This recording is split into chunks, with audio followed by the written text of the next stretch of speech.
So hello and welcome guys.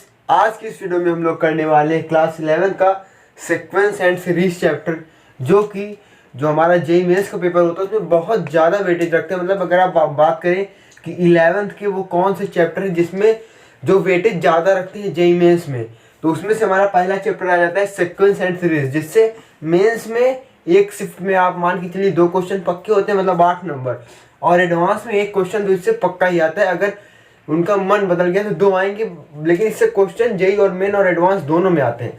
तो आपको ये चैप्टर मस्ट है करने के लिए, मतलब आप इसे स्किप नहीं कर सकते हो। और ये आसान भी, क्योंकि हम 10th में भी पढ़ के आए थे।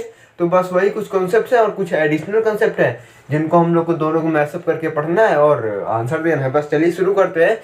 देखिए guys, sequence and series basically इसके अंदर हमारे पास 3 पार्ट हैं। एक होता है एपी, आप सभी जानते हैं, अरिथमेटिक प्रोग्रेशन। एक है जीपी जो पिछली साल रिड्यूस कर दिया गया था, और एक है एचपी जो कि हमें इस साल नया एडिशनल कंसेप्ट है जो कि हमें पढ़ना है।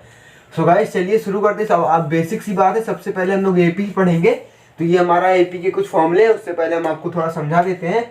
बात करें अगर एपी की, तो इसको हम लोग इरेज कर देते हैं।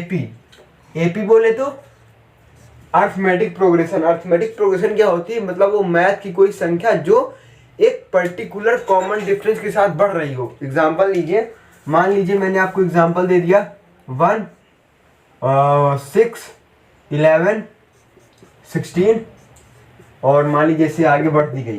देखो यहाँ पर हो क्या रहा है, ये हमारी एक एपी है। अब ये कैसे पता चलेगी हमारी एपी, तो इसमें ध्यान से देखो, पहला टर्म हमारा 1 है, दूसरा 6, इनके बीच का डिफरेंस कितना है। तो इनके बीच का डिफरेंस निकालने का फॉर्मूला होता है, दूसरे में से पहला माइनस कर दो। मैं आपको अच्छे से बताऊंगा फॉर्मूला, लेकिन देखो इसका होता है दूसरे में से पहला माइनस कर दो, मतलब ये 5 और 11 में से 6 गए 5, 16 में से 11 गया 5। मतलब ये जो हमारी एपी है, एक पर्टिकुलर नंबर को ऐड करने के बाद हमारे पास वो बढ़ती जा रही है। यहाँ पर 1 में हमने 5 ऐड किया तब 6 आया, फिर हमने 6 में फिर 5 ऐड किया तो 11 आया, 11 में फिर 5 ऐड किया 16, इसी तरह ये एपी बढ़ती जाएगी। तो अब मान लीजिए आपसे कोई पूछ ले कि इस एपी का मुझे 20th टर्म बताओ। उसने मान लीजिए किसी ने पूछा इस एपी का मुझे 20th टर्म बताओ। अब आप ऐसे तो करोगे नहीं कि 16, 5, 21, 5, 6, 26 तरह ऐड तो करोगे नहीं। इसका फॉर्मूला है हमारे पास, जनरल टर्म का फॉर्मूला है Tn = a + n-1 × d। अब आप लोग कह रहे होगे ये क्या है, तो पहले इसको याद कर लो, फिर हम आपको बताते हैं ये है क्या। तो इसका जो फॉर्मूला है वो है a + n-1 × d। ए क्या है हमारे पास, ये जो पहली टर्म है, ये जो पहली टर्म है हम लोग क्या बोलते हैं, ये हमारी फर्स्ट टर्म है, इसी को हम लोग ए से डिनोट करते हैं, तो हमारा ए हो गया। और ये हमारी दूसरी टर्म है, तीसरी इसका में कोई काम नहीं, और ये हमारे पास है n-1 × d। ये कैसे आया, तो देखो ये कैसे, अगर हम लोग इस एपी में बात करते हैं, मान लीजिए मुझे पहला टर्म है 1, दूसरा क्या है, मान लीजिए पहला टर्म हमारा a, दूसरे में a + d, तो तीसरा टर्म हो जाएगा हमारे पास a + 2d। कैसे, देखो a हमारा 1 है और कॉमन डिफरेंस d5 है, तो a + d 1 + 5 6, उसमें हमने 2 बार d ऐड कर दिया, यहाँ पर 2d है, तो a 1 + 2d मतलब 2 × 5 10, तो ये आ गया 11। इसी तरह आपकी बढ़ती जाएगी एपी। तो ये हमारा a पहला टर्म हो गया, ये हमारा d हो गया। अब देखो मान लो आपसे कोई पूछे कि यहाँ पर हमारे पास nth टर्म में, यहाँ से हमारे पास nth टर्म क्या होगा, मतलब इस एपी में हमारा nth टर्म क्या होगा। तो nth टर्म निकालने के लिए आपको क्या करना है, आपको एक फॉर्मूला, सबसे पहले a, जो जैसे कि हम लोग यहाँ पर सब जगह a ऐड करें, तो a + n-1। n-1 का मतलब है जिस टर्म की आप बात करें उससे एक कम। यहाँ पर हम थर्ड टर्म की बात करें तो हमारा थर्ड टर्म है, तो यहाँ पर हमने d को एक कम कर दिया 2। ये हमारा सेकंड टर्म था, तो यहाँ पर हमने d को एक कम कर दिया है, तो एक d लगाया है। और ये हमारा पहला टर्म है, तो यहाँ पर d हमने नहीं लगाया है। तो यहाँ पर सिंपल सी बात है, तो हमने क्या किया, यहाँ पर हमको एक ng, जिस मान लीजिए आप 20th टर्म की बात कर रहे हैं, तो यहाँ पर हम लोग क्या करेंगे, a + 19d, हमको क्या करना है, एक कम कर देना। मान लीजिए आप बात करें 100th टर्म की, तो a + 99d। तो अगर आप nth टर्म की बात करें तो वो हो जाएगा a + n-1 × d। यही बात यहाँ पर लिखी हुई, ये फॉर्मूला है। अब ये फॉर्मूला हो गया हमारे पास। दूसरा फॉर्मूला आता है सम ऑफ फर्स्ट n टर्म्स। मान लो आपसे कह दे कि हमें फर्स्ट 20th टर्म का सम बताओ, तो मतलब स्टार्टिंग से 20 टर्म का सम बताओ, या स्टार्टिंग से 100 टर्म का सम बताओ। तो उसके निकालने का फॉर्मूला होता है आपके पास n/2, इसको हम लोग डिनोट करते हैं बाई Sn, ऐसे s और यहाँ पर सफिक्स में n। तो Sn = n/2, n/2 बोले n होता है नंबर ऑफ टर्म, बाई 2 और यहाँ से मान लीजिए हम इसी एग्जाम्पल की अगर बात करते हैं, जो अगर मान लीजिए हमको उसको निकालना है तो उसको कैसे निकालेंगे, एन बोले तो मान लीजिए मुझे sum of first 20 terms, first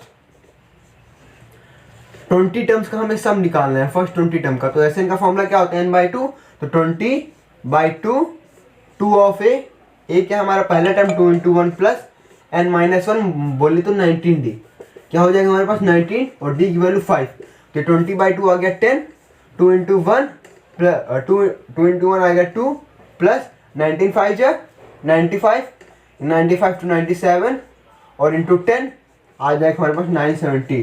तो ये हमारे पास शुरुआत से 20 टर्म का सम आ गया 970। तो ये हमारे पास एक नॉर्मल मेथड है जो कि आप लोग याद करने, एक बार मैं आपको और बता देता हूँ। एस एन निकालने का फॉर्मूला होता है n/2, आपको कितने टर्म को ऐड करना है, हमें 20 टर्म को ऐड करना था, तो हमने 2 × a, पहला टर्म क्या है 1, 2 × 1 2 प्लस हमें कितनी 20th टर्म निकालने थे, तो 20 - 1 19d और d की वैल्यू है 5, तो 19 × 5 तो 10 और 2 + 95, ये आपका आंसर आ गया है। आई होप सो कि आपको इतनी बात समझ में आ गई होगी। अब हम लोग आगे कुछ और इम्पोर्टेंट बातें देख लेते हैं। सब हम लोग यहाँ पर देख लेते हैं, हमारे पास एक अगली इंपॉर्टेंट बात आ रही है जो इसी सीक्वेंस में, मतलब कोई भी सीक्वेंस हो, चाहे वो AP हो, GP हो, HP, मतलब कोई भी सीक्वेंस हो, तो वहाँ पर हमारे पास एक फॉर्मूला निकल के आता है, आप बोल सकते हो Tn = Sn - Sn-1। अभी आप लोग सोच रहे हो कैसे आया है, तो ये सिंपल सी बात है। मान लीजिए हमारे पास एक AP है और हमारे पास एक AP है और यहाँ पर हम लोग लिख लेते हैं 1 5 और 1 4 5 9 13, ये हमारे पास एक AP है और यहाँ पर मान लीजिए हमारे पास लास्ट टर्म है 92। ओके, आपको शायद समझ लीजिए हमारे पास एक AP है और उसका लास्ट टर्म 92 है। अब आप ये बात करते हैं ये कैसे आया, ये फॉर्मूला आया कैसे, तो ये हमारे पास बेसिकली Tn हो जाएगा। Tn मतलब बोलने के नॉर्मल जो हमारे पास जनरल टर्म है उनका सम, वो एक AP लिखी हुई जनरल टर्म है। तो अब ये फॉर्मूला कहाँ से आया, तो ये हमारे पास फॉर्मूला निकालने का एक मेथड है। ये Tn हो गया हमारे पास, मतलब जो नॉर्मल एक AP लिखी हुई है उसको हम लोग Tn से डिनोट करते हैं, बाद में आपको पहले बता चुका हूँ। तो हमने यहाँ पर Tn लिखा और ये हमारे पास एक AP है। इसमें देखो Sn क्या होगा, Sn क्या होगा, मतलब sum of n terms, sum of n terms. तो यहाँ पर हमारे पास n टर्म का सम होगा वो Sn हो जाएगा। लेकिन ये Sn - 1 क्या होगा, मतलब मान लीजिए हमारे पास एक यहाँ पर कोई एक नंबर होगा ना 92 से पहले। देखिए गाइस, यहाँ पर हमारे पास एक कोई नंबर होगा, फिर कोई नंबर होगा और उससे पहले एक 92 आखिरी वो लास्ट नंबर है। तो इससे पहले मतलब ये जो पूरी 92 टर्म का सम है उससे पहले जो ये पूरा हमारा क्या आ जाएगा, इस पूरे को हम लोग बोलेंगे Sn - 1, मतलब सम ऑफ टर्म से एक नंबर कम का सम है। ये हमारे पास सम ऑफ टर्म से एक नंबर कम का सम है। कैसे, क्योंकि हमने यहाँ पर एक टर्म निकाल दिया, अगर ये भी इसमें ऐड कर लेते हैं हम, अगर हम लोग इसमें ये भी ऐड कर लेते तो ये हमारा Sn - 1 ना होता, ये हमारा Sn होता। लेकिन ये इसमें हम लोग ने एक नंबर छोड़ के ऐड किया, तो हमारे क्या हो जाएगा Sn - 1। तो Tn = Sn - 1 और यहाँ पर प्लस ये हमारे पास लास्ट टर्म है Sn। अब देखिए, अब यहाँ से आप लोग ये फॉर्मूला निकाल सकते हैं। Tn को आप इधर शिफ्ट करेंगे तो आपके पास ये फॉर्मूला आ जाएगा, सिंपल सी बात है। और यहाँ पर आई होप आप लोग को समझ में आ गया होगा। बेसिकली यही बताने की कोशिश करिए, हमारे पास Sn - 1 है, वो Sn है और ये इधर आएगा तो आपका फॉर्मूला बन जाएगा। होप सो कि आपको ये बात समझ में आई होगी। ओके, नाउ गाइस अब आगे देख लेते हैं। गाइस आगे कुछ नॉर्मल प्रॉपर्टीज आती हैं। देखिए, फॉर एनी AP, किसी भी AP, फॉर एन AP, किसी भी AP क्या की AP होती है by the way. Okay, for an AP अगर हम लोग बात करते हैं यहाँ पर मान लो हमारे पास एक AP है A और यहाँ पर 5 है और मान लीजिए हम कोई नंबर ले लेते हैं 2 4 6 8 10 12, ये हमारे पास एक AP बढ़ती जा रही है। तो अगर हम लोग इसमें कोई भी एक कांस्टेंट, हमने यहाँ पर कोई भी एक कांस्टेंट है हमारे पास, मान लीजिए हमने यहाँ पर कोई एक कांस्टेंट नंबर ले लिया 4, तो अगर हम लोग किसी भी AP में किसी एक कांस्टेंट नंबर से मल्टीप्लाई कर देते हैं तो मल्टीप्लाई करने के बाद जो AP आती है वो भी AP होती है। देखो, हमने इसी 4 से इसको मल्टीप्लाई कर दिया, 4 2 जा 8, 4 4 जा 16, 4 6 जा 24, 4 8 जा 32, 4 10 जा 40, 4 12 जा 48। हमारे कहने का मतलब मान लीजिए आपने किसी भी AP में एक कांस्टेंट नंबर से मल्टीप्लाई कर दिया है तो वो AP भी, मतलब वो जो नई AP आएगी वो भी आपकी AP होगी, तो नया सीक्वेंस आएगा वो भी आपका AP होगा। और मान लो हमारे पास सेम AP है 2 4 6 8 10, इसमें से हम लोग किसी एक मान लो हम इसमें से कोई कांस्टेंट हम इससे माइनस कर दे रहे हैं या प्लस कर दे रहे हैं। मान लो हमने इसमें 2 प्लस करने को बोल दिया, हमने यहाँ पर 2 प्लस कर दिया है, तो जो हम लोग 2 प्लस करेंगे तब भी जो नई सीक्वेंस हमारे पास आएगी वो भी एपी होगा। मान लो हमने 2 में 2 जोड़ा 4, 4 में 2 जोड़ा 6, 8, 10, 12, मतलब ये भी एपी में है। तो हमारे कहने का मतलब अगर आप किसी भी एपी में कोई भी नंबर मल्टीप्लाई करते हो, जो नया सीक्वेंस आएगा वो भी एपी में होगा, प्लस करते हो जो नया सीक्वेंस आएगा वो भी एपी में होगा, माइनस करते हो जो नया सीक्वेंस आएगा वो भी एपी में होगा। आई होप सो कि आपको इतनी बात समझ में आ गई होगी। ओके, इतना आपको आई होप सो। सब तो आसान थी, सब 10th वाला अभी हम लोग देख रहे हैं, अभी हम लोग 11th के लेवल पर आए कहाँ है, तो इतना नोट कर लो और आगे हम लोग देखते हैं।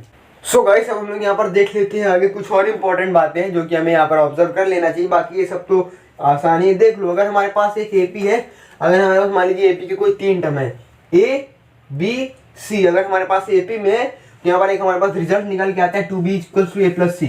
अब ये कैसे है मैं आपको प्रूफ कर देता हूँ। मान लो हमारे पास कोई नंबर है जो कि एपी में है 10, 20 और 30, ये हमारे पास टर्म्स हैं जो एपी में है और आगे बढ़ती जा रही है।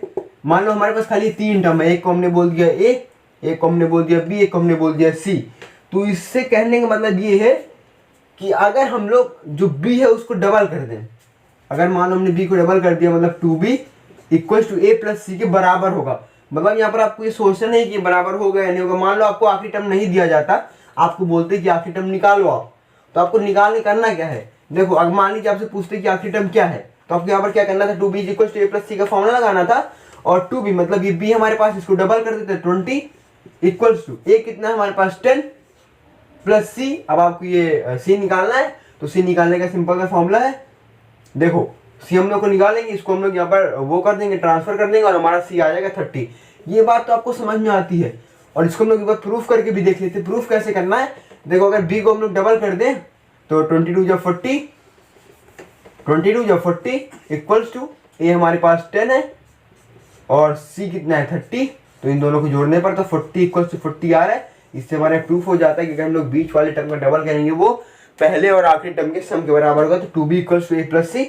होप सो कि आपको ये बात निकल के आ गई। अगर मान ली मैं यहाँ पर से आपसे क्वेश्चन पूछता हूँ कि मान लो हमारे पास कोई एक क्वेश्चन है जिसमें पहला टर्म है हमारे पास 21 और दूसरा टर्म है यहाँ पर हमारे पास 51 और तीसरा टर्म आपको बताना है यहाँ पर तीसरा टर्म क्या होगा। तो उसको निकालने का आपको ये फॉर्मूला अप्लाई करना है, 2b = a + c।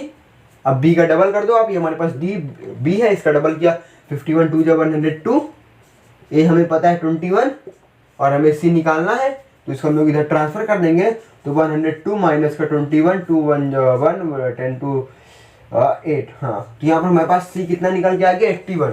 तो आप इस प्रॉपर्टी से आप किसी भी 3 टर्म, मान लीजिए आपके पास कोई 3 टर्म है, उसमें से आप किसी भी टर्म की वैल्यू निकाल सकते हैं। होप सो कि आपको ये बात समझ में आई होगी। अब आप लोग यहाँ पर देख लो 1 1, अगर आप इन दोनों को ऐड करते हो तो 102 आ रहा है जो कि 2b के बराबर है, मतलब 51 के डबल के बराबर है। तो ये आपको आई होप सो कि ये प्रॉपर्टी आपको समझ में आ गई होगी। अब नीचे वाली ये 1-2 बातें और जान लेते हैं और हमारे पास यहाँ पर इसका कंसेप्ट खत्म हो जाएगा, फिर हम लोग सीधे क्वेश्चंस बनाएंगे।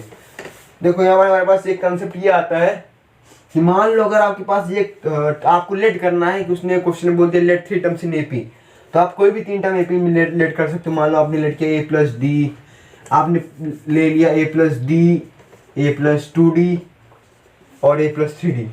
आप कोई भी टर्म्स ले सकते हो अपनी मर्जी से, लेकिन यहाँ पर होगा क्या, कुछ होने वाला नहीं है आपसे, क्वेश्चन आपसे लग जाएगा, बट आपको टाइम सेव करना है, क्वेश्चन में टाइम कम लगाना है। तो आपके यहाँ पर कुछ मैं आपको वैल्यू बता देता हूँ, जो अगर आप लोग लेट करोगे तो क्या होगा, वो कैंसिल हो जाएंगे, तो आपको आंसर जल्दी निकाल देगा, फास्ट कैलकुलेशन हो जाएगी। यहाँ पर आपको कैलकुलेशन में टाइम ना लगे, इस वजह से मैं आपको कुछ बता देता हूँ। मान लो अगर आपको लेट करना है 3 टर्म्स इन एपी, तो आप लेट कर लेना a - d, a + d, ये तीनों टर्म्स एपी में है। सिंपल सी बात है। मान लो अब यहाँ पर आप लोग समझ सकते हो तीनों टर्म्स एपी में है, तो आप लोग इसे लेट करोगे। ये लेट करने से फायदा क्या है, ये d और d कट जाएगा, तो खाली आपके पास a3 बचेगा। सिंपल सी बात है। मान लो आपसे बोला गया 4 टर्म्स इन एपी, आपको 4 टर्म्स इन एपी लेट करना है, तो देखो अगर आपको 4 टर्म्स लेट करना है यहाँ पर, तो आप कुछ भी लेट कर सकते हो। देखो, मान लो आपने लेट कर लिया a - 3d, a - d, a + d, a + 3d, ये भी हमारे पास 3 टर्म्स एपी में। यहाँ पर होगा क्या, ये 3D डी कट जाएगा, आपको सिंपल से पास 4 आएगा। आप कर वो नॉर्मल भी कर सकते हैं, a+d a+2d a+3d a+4d, but calculation tough ना हो उस वजह से मैं आपको बता रहा हूँ। अगर आपको 5 टाइम्स इन AP लेट करना है, यहाँ पर आप लोग लेट कर सकते हो a-3d, सॉरी गाइस, यहाँ पर आप लेट कर सकते हो a-2d a-d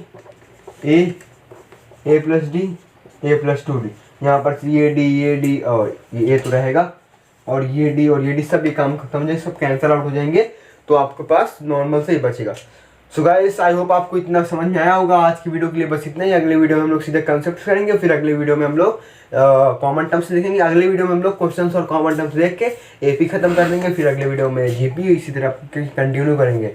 सो गाइस, अगर आपको वीडियो अच्छा लगा हो तो लाइक कर देना, चैनल पहली बार आया हो तो सब्सक्राइब कर देना। Bye bye, take care, stay home, stay safe.